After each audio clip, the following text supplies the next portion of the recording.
Sebuah angkot terbakar hebat di Kecamatan Ternate Tengah, Kota Ternate, Maluku Utara pada Rabu siang. Kebakaran diduga akibat angkot tersebut menampung bahan bakar minyak. Ya Allah, Masya Allah. Kebakaran di belakang. Tanya angkot, api yang kian membesar akhirnya merembet ke sebuah kios dan 2 rumah warga. Api baru berhasil dipadamkan setelah 4 mobil damkar diterjunkan ke lokasi. Polisi hingga kini masih menyelidiki penyebab kebakaran.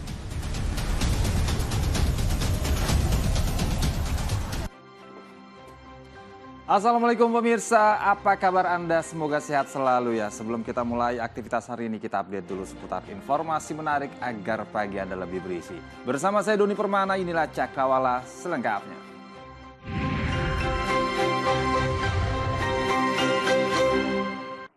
Pemirsa, proses pencarian terhadap Rizky, balita berusia 3,5 tahun warga Babatan Wiyung, Surabaya kembali dilanjutkan. Sebelumnya pencarian bocah yang terseret arus ini dilakukan dengan menyusuri area selokan mengarah ke Kali Makmur. Proses pencarian terhadap Rizky, balita berusia 3,5 tahun yang terseret arus selokan saat hujan deras Selasa sore kemarin kembali dilanjutkan. Petugas BPBD Kota Surabaya bersama Basarnas dan relawan kembali melakukan penyisiran. Kali ini difokuskan di area Kali Makmur yang berada di kawasan perumahan elit di area Wiyung, Surabaya. Sang ayah bahkan ikut turun ke sungai untuk ikut melakukan pencarian. Banyaknya enceng gondok di kali tersebut menjadi kendala bagi petugas. Diduga korban memang tersangkut di area tumpukan enceng gondok tersebut. Kita langsung penyisiran di selokan yang kedalamannya sekitar 60, lebar 50 cm, yang mengarah ke saluran tersier. Ya. Ini sejauh 60 meter dari depan rumah titik adik Rizky hanyut. Kita lakukan penyisiran, sempat kita lakukan pembongkaran karena kita curigai ada sampah-sampah di dalam yang berhenti, dan kita lakukan pembongkaran, ternyata masih nihil sampai pencarian. Ya, kita perluas lagi pencarian sampai hampir lebih dari 2 kilo dan penyisiran sampai dengan Kali Makmur. Main sama siapa? Sama kakaknya di sini. Davi. Terus ada temannya perempuan. Nah, kalau nggak keliru namanya Amil. Nah, orang anak 3 yang bermain di sana. Oh, terus sampai sekarang belum ditemukan, Pak? Belum ditemukan. Sebelumnya Rizky, bocah laki-laki berusia 3,5 tahun, hilang terseret arus hujan di sebuah selokan saat bermain dengan kakak dan temannya. Ia terlepas dari pengawasan sang ibu yang tengah sibuk di dapur. Pemirsa, 3 orang perampok bersenjata api merampok sebuah toko kelontong di Kabupaten Kepahyang, Bengkulu. Para pelaku sempat melampiaskan tembakan dan menyekap keluarga pemilik ruko. Peristiwa mencekam terjadi Selasa subuh di Kecamatan Ujan Mas, Kepahyang, Bengkulu, di mana 3 orang perampok bersenjata api merampok sebuah toko kelontong di Desa Bumisari. Usai membobol toko, pelaku yang menggunakan senjata api jenis pistol naik ke lantai atas dan memaksa masuk ke kamar pemilik ruko. Lantaran pemilik ruko tidak mau membuka pintu, pelaku lantas melepaskan tembakan, lalu menyekap pasangan suami istri pemilik ruko dan 2 anaknya di kamar mandi. Warga yang mendengar letusan tembakan tersebut segera berkerumun dan mengepung para pelaku. Pihak kepolisian berhasil menangkap kedua pelaku yang menunggu di bawah. Sementara pelaku yang bertindak sebagai eksekutor dan memegang senjata api panik saat polisi datang. Hingga akhirnya pelaku nekat lompat dari lantai 3 ruko dan menjadi bulan-bulanan warga. Setelah kita melakukan penangkapan terhadap yang bersangkutan, didapati bahwa ada sepucuk senjata api milik dari tersangka. Ini disimpan di dalam Tetmon. Diketahui ketiga pelaku masing-masing berinisial IW 24 tahun, LE 35 tahun, dan EF 46 tahun. Ketiganya merupakan warga Lubuk Linggau, Sumatera Selatan. Polisi berhasil menyita uang Rp1.500.000 hasil perampokan, 1 pucuk pistol, dan sejumlah barang bukti lainnya. Ketiga pelaku saat ini masih diperiksa di Satreskrim Polres Kepahyang. Pemirsa, bencana puting beliung menerjang Lombok Tengah, Nusa Tenggara Barat. Akibat peristiwa ini, 2 rumah mengalami rusak berat, sedangkan belasan rumah lainnya rusak ringan.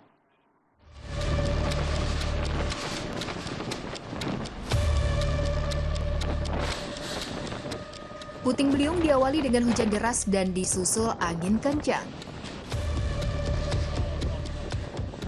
Kencangnya angin menyebabkan atap rumah warga berterbangan. 2 rumah mengalami rusak berat, sedangkan belasan rumah rusak ringan. BPBD setempat kini tengah mendata warga terdampak bencana puting beliung. Ya, Polda Jawa Tengah menetapkan 3 tersangka dalam kasus kematian Dr. Aulia Risma. Dr. Aulia merupakan mahasiswi program pendidikan dokter spesialis Universitas Diponegoro, Semarang, Jawa Tengah. Polda Jawa Tengah menetapkan 3 tersangka kasus kematian Dr. Aulia Risma setelah gelar perkara bersama Barreskrim Polri. Ketiga tersangka, yaitu dokter berinisial TE, merupakan Kepala Program Studi Anestesiologi Fakultas Kedokteran Undip. Sementara Dr. ZR merupakan senior korban, sedangkan SM Kepala Staf Medis Prodi Anestesi Undip. Ketiga tersangka diduga melakukan penipuan dan pemerasan dengan ancaman hukuman maksimal 9 tahun. Tidak pidana pemerasan sebagaimana dimaksud pasal 368 ayat 1 KUHP dan atau tidak pidana penipuan sebagaimana dimaksud pasal 378 KUHP dan atau secara melawan hukum memaksa orang lain melakukan atau tidak melakukan sesuatu sebagaimana dimaksud dalam pasal 335 ayat 1/1 KUHP. Kasus kematian Dr. Aulia mencuat setelah ditemukan meninggal dunia di kamar kosnya di kawasan Lempong Sari Raya, Semarang, 12 Agustus 2024. Saat itu, Dr. Aulia berdinas di RSUD Kardinah Tegal dan menempuh program pendidikan dokter spesialis PPDS anestesi di Universitas Diponegoro. Dr. Aulia juga menjalani praktek kerja di Rumah Sakit Dr. Karya di Semarang. Korban diduga bunuh diri dengan menyuntikkan obat anestesi ke dalam tubuhnya karena tidak tahan dengan tekanan perundungan selama menempuh pendidikan dokter spesialis anestesi. Dr. Aulia ditengarai mengalami beban kerja tinggi ditambah penyakit yang dideritanya. Pihak keluarga membantah korban bunuh diri. Kasus meninggalnya Dr. Aulia juga mendapat perhatian serius dari Menteri Kesehatan Budi Gunadi Sadikin.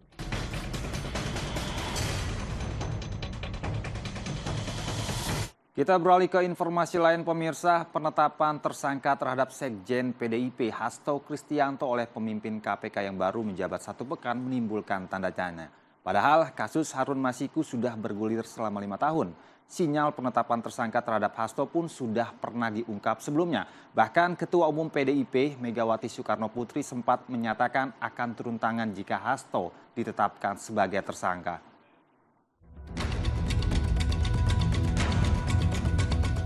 Baru 1 pekan menjabat, pimpinan Komisi Pemberantasan Korupsi KPK langsung tancap gas dan membuat pengumuman yang mengejutkan. Secara resmi, Sekjen PDI Perjuangan Hasto Kristianto ditetapkan sebagai tersangka. Hasto diduga berupaya agar Harun Masiku menjadi anggota DPR lewat pergantian antar waktu dalam kasus dugaan suap terhadap mantan Komisioner KPU Wahyu Setiawan.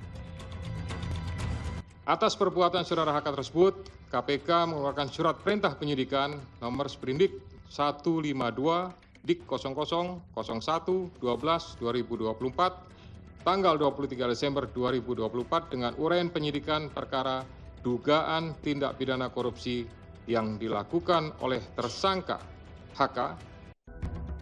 Menanggapi penetapan tersangka terhadap Hasto, PDI Perjuangan semakin meyakini apa yang dikatakan Megawati Soekarno Putri beberapa waktu lalu bahwa PDI Perjuangan akan diawut-awut jelang Kongres Partai. Selain itu, PDI Perjuangan menilai penetapan tersangka Sekjen PDI Perjuangan Hasto Kristianto kental aroma politisasi hukum dan kriminalisasi. Kalau kita cermati lagi, pemanggilan Sekjen DPP PDI Perjuangan ini dimulai ketika beliau bersuara kritis terkait kontroversi di Mahkamah Konstitusi tahun 2023 akhir. Kemudian sempat terhenti, lalu muncul lagi saat selesai pemilu, hilang lagi. Kami menduga memang kasus ini lebih terlihat seperti teror terhadap Sekjen DPP PDI Perjuangan. Dan keseluruhan proses ini sangat kental aroma politisasi hukum dan kriminalisasi. Sebelumnya, Ketum PDIP Megawati Soekarno Putri juga beberapa kali menunjukkan reaksi keras kala membahas soal KPK yang sedang menangani kasus Harun Masiku yang melibatkan Hasto Kristianto. Megawati pernah mengatakan akan turun tangan dan mendatangi KPK jika Hasto ditetapkan sebagai tersangka. Sudah beberapa kali sinyal kasus Harun Masiku yang menyeret nama Hasto muncul di publik. Sebelumnya, Hasto sudah 2 kali diperiksa oleh KPK. Pada Juni 2024, Hasto memenuhi panggilan KPK untuk diperiksa sebagai saksi kasus Harun Masiku. Kemudian pada Agustus 2024, Hasto kembali diperiksa untuk kasus yang berbeda, yakni kasus dugaan korupsi pengadaan barang di DJKA Kemenhub. Lalu apa yang membuat Hasto kemudian ditetapkan tersangka saat pimpinan KPK baru saja menjabat selama 1 pekan? Padahal kasus ini sudah bergulir lebih dari 5 tahun lamanya. Ya, sementara itu Presiden ke-7 RI Joko Widodo angkat bicara usai namanya disebut Ketua DPP PDI Perjuangan Roni Talampesi dalam konferensi pers pasca penetapan Sekjen PDIP Hasto Kristianto sebagai tersangka. Jokowi mengaku menghormati segala proses hukum yang tengah berjalan. Pak Hasto kan ditetapkan sebagai tersangka di KPK ya Pak, tapi nama Bapak itu masih disangkut pautkan atas tersangka ini. Menghormati seluruh proses hukum yang ada. Tapi nggak apa-apa Pak, nama-namanya dicatut Pak, masih dibawa-bawa Pak. Nama Pak Jokowi sama keluarga masih dibawa. Juga warna tugas pensiunan kan. Kita ke berita lain, pemirsa. Dalam rangka perayaan Natal, Gereja Katedral Jakarta menggelar 3 misa Natal hari ini. Dengan jadwal misa terakhir pada pukul 17 waktu Indonesia Barat, sejumlah pengamanan telah disiagakan dan Gereja Katedral juga telah menyediakan kapasitas tambahan hingga mencapai 4.500 umat. Gereja Katedral Jakarta hari ini menggelar pelaksanaan misa Hari Raya Natal 2024. Ada 3 kali misa yang dijadwalkan, yaitu pada pukul 8.30, 11, dan 17 waktu Indonesia Barat. Gereja Katedral menyediakan kapasitas bagi 4.500 kursi untuk umat yang ingin datang melaksanakan misa secara langsung. Namun misa juga dilaksanakan secara online ataupun daring melalui kanal digital Gereja Katedral. Para jemaat tampak memenuhi areal gereja hingga ke pelataran. Misa pontifikal yang digelar pada pukul 8 pagi dipimpin oleh Uskup Ignatius Suharyo bersama Kuria Keuskupan Agung Jakarta. Dilanjutkan sesi siang pada pukul 11, misa keluarga dipimpin oleh Romo Yohanes Deodatus dan misa Natal terakhir pada pukul 17 akan dipimpin oleh Romo Albertus Hani Rudi Hartoko. Tahun ini Natal mengusung tema solidaritas dan kepedulian pada sesama dengan harapan Natal menjadi momentum pengingat bagi umat Katolik untuk menjaga kerendahan hati dan membagikan damai pada sesama. Di tahun ini yang sudah hampir selesai, Keuskupan Agung Jakarta itu menggaungkan semangat solidaritas. Tahun depan, artinya beberapa hari lagi, dimulai tema yang keempat, yaitu memberi perhatian lebih kepada saudara-saudara kita yang kurang beruntung. Guna mengantisipasi kepadatan, Gereja Katedral juga menyediakan sejumlah kantong parkir seperti di Masjid Istiqlal, Lapangan Banteng, Kementerian Agama, dan kantor pos.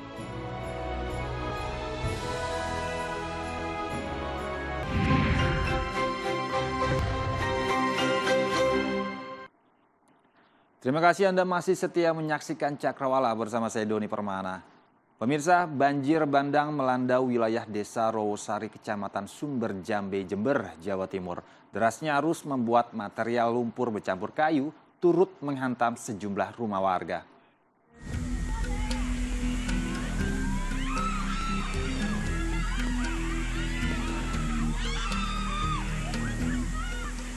Sebuah video amatir pun merekam detik-detik saat banjir bandang terjadi.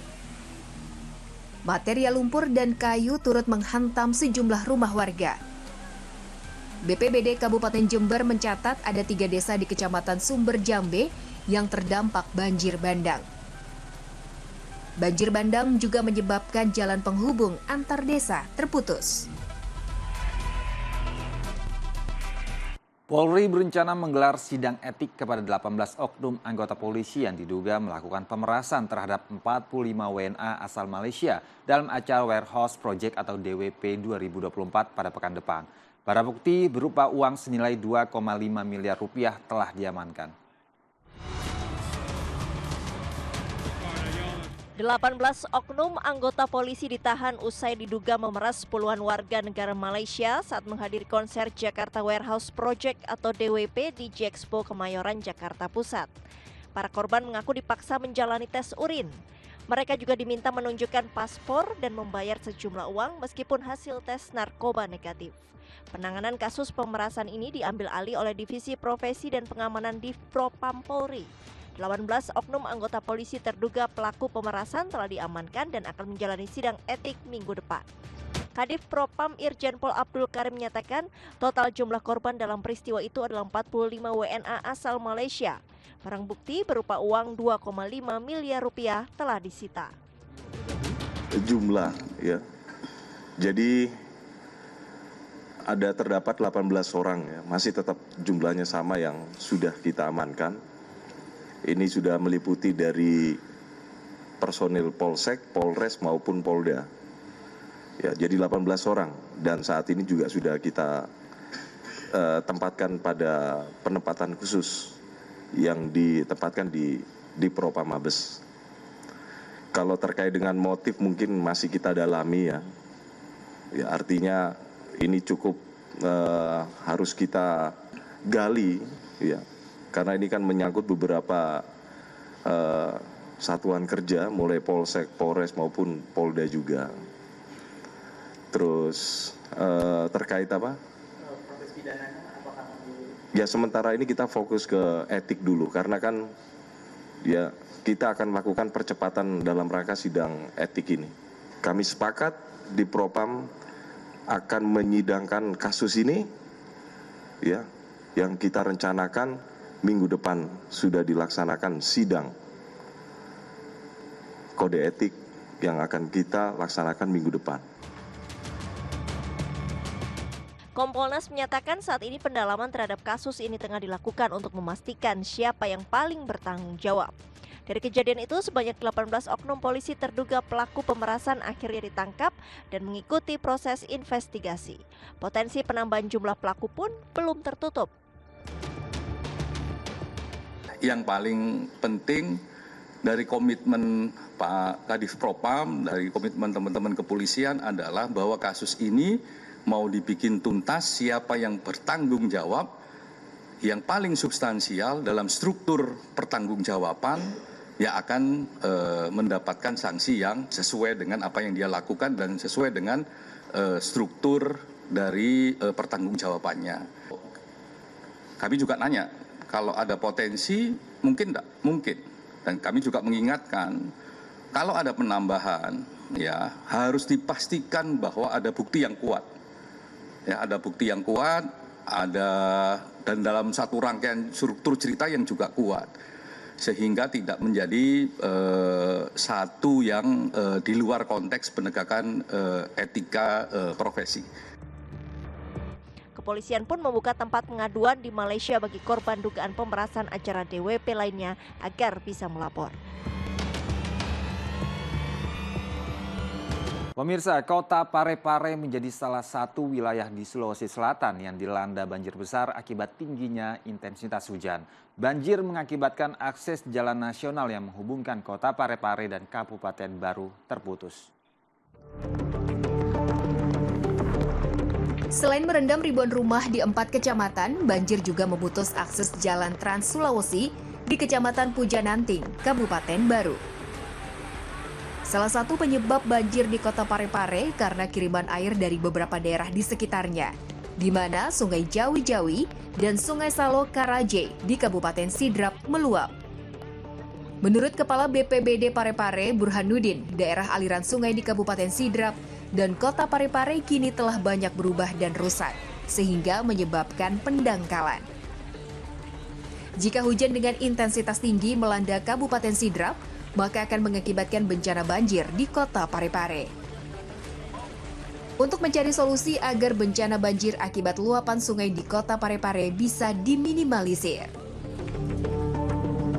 Pemirsa, kita beralih ke berita olahraga. Geliat pembinaan pesepak bola usia muda kini kembali bergairah. Kali ini melalui kompetisi sepak bola bertajuk Liga Anak Indonesia yang diikuti sebanyak 9.600 pesepak bola muda dari 92 tim di Indonesia.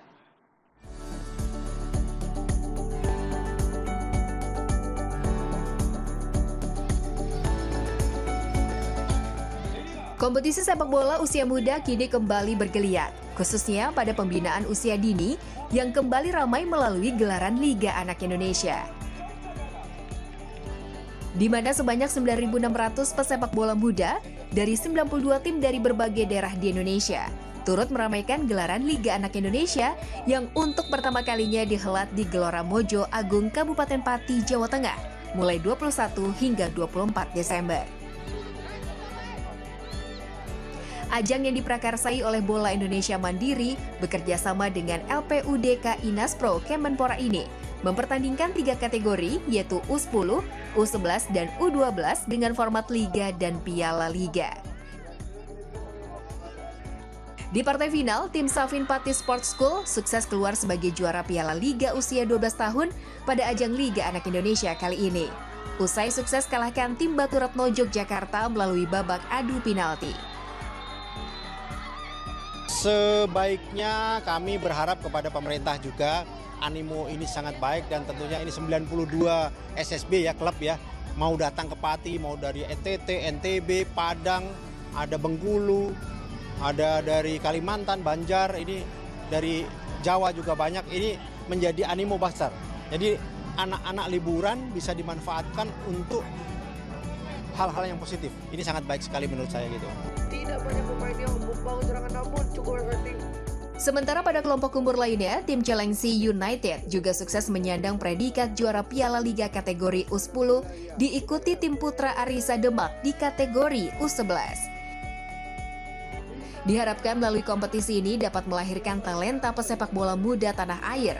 Rencananya, Liga Anak Indonesia akan kembali digulirkan di tahun selanjutnya.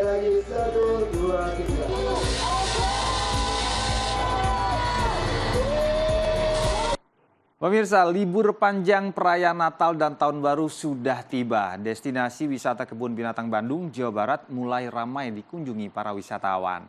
Dan berita ini sekaligus menutup perjumpaan kita pagi ini. Saya Doni Permana beserta kru yang bertugas pamit undur diri. Tetap semangat, jangan menyerah, dan wassalamualaikum.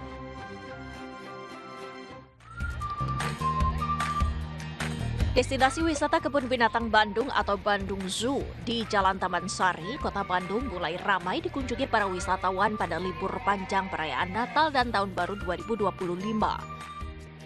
Sejumlah pengunjung mulai memadati kawasan wisata Kebun Binatang Bandung untuk menikmati beragam satwa atau hanya sekedar menikmati suasana di sana. Humas Kebun Binatang Shulhan mengatakan pada libur Nataru kali ini tercatat sekitar 1.500 pengunjung dan kemungkinan akan mengalami peningkatan.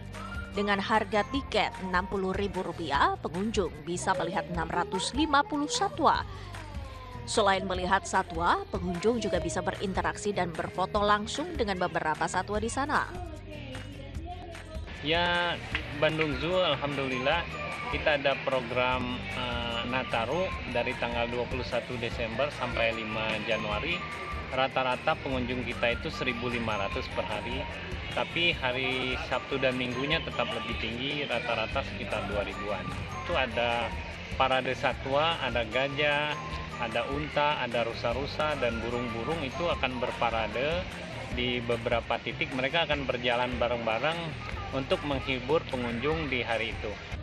Senang pokoknya, soalnya waktu dulu saya kesini masih nggak sekarang masih kotor. Ya, sekarang udah bersih, udah oke. Oke, tadi ngeliat apa aja, Bu? Hampir semua udah kelewati, udah dilihat. Selama libur Nataru, pihak Kebun Binatang Bandung juga menghadirkan satwa baru. Satwa tersebut bernama meerkat yang berasal dari Amerika Serikat. Selain satwa, pihak Kebun Binatang Bandung juga menyediakan tempat untuk para pengunjung yang ingin sekedar bersantai bersama keluarga untuk menikmati suasana rindangnya pepohonan yang ada di sana.